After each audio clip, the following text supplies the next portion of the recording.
तो दोस्तों इस कहानी की शुरुआत होती है 20 दिसंबर 1932 से, जब गुजरात की चोरवाड़ गांव के एक मिडिल क्लास फैमिली में धीरज लाल हीरालाल अंबानी का जन्म हुआ था। और यही साधारण सा दिखने वाला लड़का आगे चलकर धीरू भाई अंबानी के नाम से फेमस हुआ। इनके पिता हीरा चंद गोवर्धन भाई अंबानी गाँव के एक स्कूल में बच्चों को पढ़ाने का काम करते थे और कुछ इस तरह से धीरू भाई अंबानी 5 साल के हुए तो इनका एडमिशन बहादुर खान जी स्कूल में करा दिया गया। और दोस्तों घर में बहुत ज्यादा गरीबी को देखकर धीरू भाई अंबानी ने पैसा कमाने के बारे में सोचा, लेकिन आखिर करे क्या ये उन्हें समझ नहीं आ रहा था।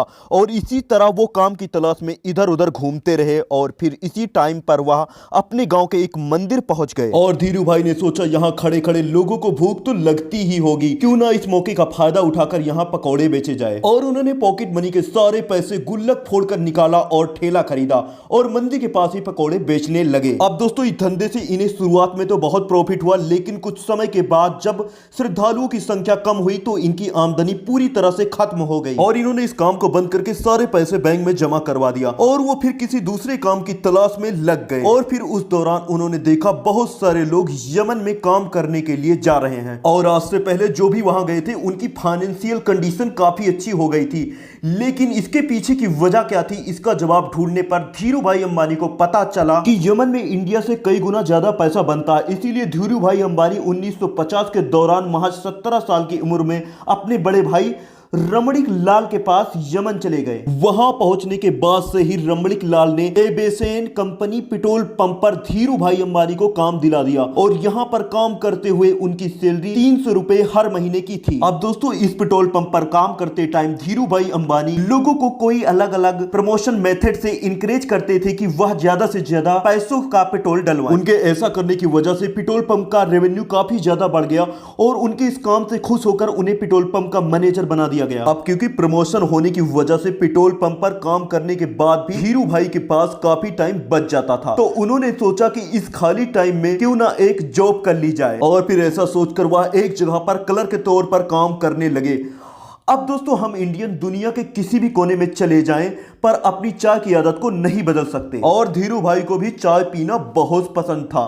अब वैसे तो इनके पास 2 ऑप्शन थे, या तो वह रोड साइड पर 10 पैसे की चाय पिए या फिर किसी 5 स्टार होटल में 1 रुपए की। लेकिन यहाँ पर धीरू भाई ने 1 रुपए वाली चाय को चुना ताकि वह चाय की चुस्कियां लेते लेते आसपास के अमीर लोगों की बातें को सुन सके और यह जान सके कि आखिर वह ऐसा क्या करते हैं कि वह इतने अमीर हैं। ऐसे ही एक दिन जब वह चाय पी रहे थे तभी उन्होंने अपनी बगल वाली टेबल पर बैठे 2 लोगों की बातें सुनी। इसमें एक व्यक्ति दूसरे को बता रहा था कि क्या तुम्हें पता है हमारी यमन में जो चांदी के रियाल के सिक्के चलते हैं ना, उसमें लगी चांदी की कीमत इस रियाल से भी ज्यादा है, यानी कि 100 रुपए में 110 रुपए की चांदी है। अगर कोई इसे पिघलाकर निकाल ले तो फिर इसके पास पैसे ही पैसे होंगे। अब वैसे तो ये अमीर लोग इस बात को मजाक मजाक में कर रहे थे, लेकिन धीरू भाई ने इसे सीरियसली ले लिया। उन्होंने एक मशीन खरीदा और फिर लाखों की संख्या में सिक्कों को पिघलाना शुरू कर दिया। जैसे जैसे धीरू भाई का यह काम आगे बढ़ रहा था, मार्केट में सिक्कों की कमी होने लगी और गवर्नमेंट भी इस बात से परेशान थी कि आखिर ये सिक्के जा कहां रहे हैं। और दोस्तों जब गवर्नमेंट ने इस बात की जांच के लिए इन्वेस्टिगेशन टीम बनाई तब धीरू भाई अंबानी का नाम सामने आया। हालांकि जब तक पुलिस उनके ठिकाने पर पहुंचती धीरू भाई सारे पैसे इकट्ठा करके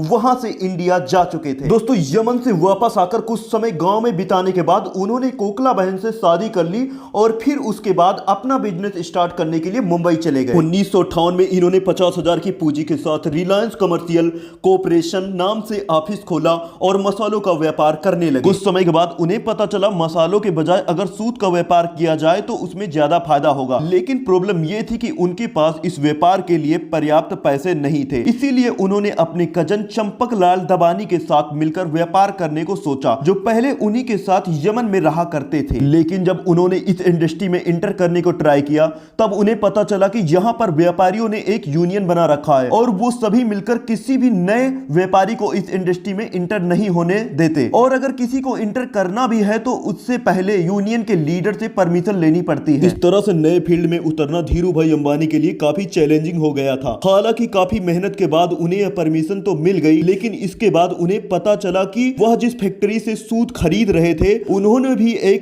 यूनियन बना रखा है और जिन्हें फाइनल प्रोडक्ट बेचा जाता था उनका भी एक अलग यूनियन है। इस तरह से ये सभी मिलकर इन बीच के ही व्यापारियों को लूट रहे थे, क्योंकि एक तो फैक्ट्री वाले सूट महंगे में सेल कर रहे थे और दूसरी तरफ खरीदार उसे सस्ते में ले रहे थे। बीच में नुकसान हो रहा था धीरू भाई और उनके जैसे कई सारे व्यापारियों का। यह सब देखने के बाद धीरू भाई ने एक बहुत बड़ा स्टेप लिया और अपने यूनियन के सभी मेंबर को इकट्ठा करके यह डिसाइड किया कि हम सब फैक्ट्री से सस्ते में माल उठाएंगे और महंगे में बेचेंगे ताकि हमें भी अपने हक का पूरा प्रॉफिट मिल सके। हालांकि ऐसा करने पर मुंबई के कई बड़े व्यापारी नाराज हो गए और इसीलिए उन्होंने आईएएस ऑफिसर को पैसे खिलाकर उस जगह पर ताला लगवा दिया जहां पर खरीदारी के लिए बोली लगाई जाती थी। लेकिन दोस्तों धीरू भाई अंबानी का दिमाग भी किसी से कम थोड़ी था। उन्होंने जब गोदाम में ताला लगा देखा तो अपना विरोध जताने के लिए यूनियन के मेंबर के साथ मिलकर अपना सारा माल उसी आईएएस ऑफिसर के घर के सामने रखवा दिया। अब कुछ ही घंटों में उस आईएएस ऑफिसर के घर पर बड़े ऑफिसर आने वाले थे और अगर वह घर के सामने बिखरी हुई बोरिया को देख लेते तो फिर उसे आईएएस के हरकतों का पता लग जाता। इसी वजह से अपनी नौकरी बचाने के लिए कुछ ही मिनटों के अंदर उस आईएएस ऑफिसर ने ताला खुलवा दिया और धीरू भाई समेत उन सभी व्यापारियों का कारोबार फिर से चल पड़ा। दोस्तों इसे कुछ साल के बाद तब तो कुछ सही चल रहा था, लेकिन फिर चंपक लाल दबानी और धीरू भाई अंबानी के बीच में डिस्प्यूट होने लगी। असल में दोनों का बिजनेस माइंडसेट बहुत ज्यादा अलग अलग था, इसीलिए 1965 में चंपक लाल दबानी ने पार्टनरशिप खत्म करने की सोची और फिर दोनों अलग हो गए। 1966 में धीरू भाई अंबानी ने गुजरात के नरोदा में टेक्सटाइल मिल शुरू की और फिर यहां से उन्होंने कभी भी पीछे मुड़कर नहीं देखा। उसी दौरान सरकार रिप्लेसमेंट लाइसेंस लेकर आई जिसके तहत व्यापारी बाहर के देशों से सस्ते फैब्रिक मंगा सकते थे, लेकिन शर्त यह थी कि उन्हें कुछ नया बनाकर वापस से दूसरे देश में एक्सपोर्ट करना होगा। यहां पर धीरू भाई अंबानी ने चालाकी दिखाते हुए अपनी सारी सेविंग से विदेशी फैब्रिक खरीद लिया और फिर उससे तरह तरह के आउटफिट जैसे कि टी शर्ट, शाल और शार्ट्स बनाने लगे। इस नए कारोबार के लिए ब्रांड नेम रखा गया था विमल, जो कि उनके बड़े भाई रमणीक लाल अंबानी के बेटे विमल अंबानी के नाम पर रखा गया था। अब मशीनें लग चुकी थी, कपड़ों का प्रोडक्शन भी भारी मात्रा में कर लिया गया था, लेकिन उन्हें बाजार में उतारने से रोकने के लिए दूसरे टेक्सटाइल मालिकों ने एक चाल चली। एक्चुअली उन्होंने अपने सभी रिटेलर से यह कह दिया था कि अगर धीरू भाई अंबानी से आपने माल खरीदा तो वह उन्हें आगे से माल नहीं देंगे। लेकिन दोस्तों दूसरे टेक्सटाइल मालिकों की यह साजिश भी धीरू भाई अंबानी को रोक नहीं सकी। धीरू भाई पूरे देश में घूमे और रिटेलर को यह भरोसा दिलाया कि माल वे हम ही से खरीदो। उन्होंने सभी रिटेलर से यह वादा किया कि अगर नुकसान होगा तो आप हमारे पास आना और अगर आपका मुनाफा हुआ तो आप अपने पास रख लेना। धीरू भाई की यह बात थोक व्यापारियों को बहुत पसंद आ गई और उन्होंने उनसे जमकर कपड़े की खरीदारी की। अब चूंकि पॉलिस्टर की क्वालिटी मार्केट में मौजूद बाकी ब्रांड के मुकाबले बहुत ही बढ़िया थी, इसीलिए विमल के कपड़ों की डिमांड बहुत तेजी से बढ़ने लगी। और दोस्तों एक मौका ये ऐसा भी आया था कि एक ही दिन में देश भर में विमल के 100 शोरूम का उद्घाटन किया गया और विमल उस जमाने का नंबर 1 पॉलिस्टर ब्रांड बन गया था। इसके अलावा वर्ल्ड बैंक की टीम ने जब धीरू भाई के नरोदा स्थित कपड़ा मिल का इंस्पेक्शन किया तो फिर उन्होंने इसे इंडिया का बेस्ट टेक्सटाइल मिल कहा। और दोस्तों इनकी इस स्टडी से उनके बिजनेस को काफी प्रॉफिट भी हुआ।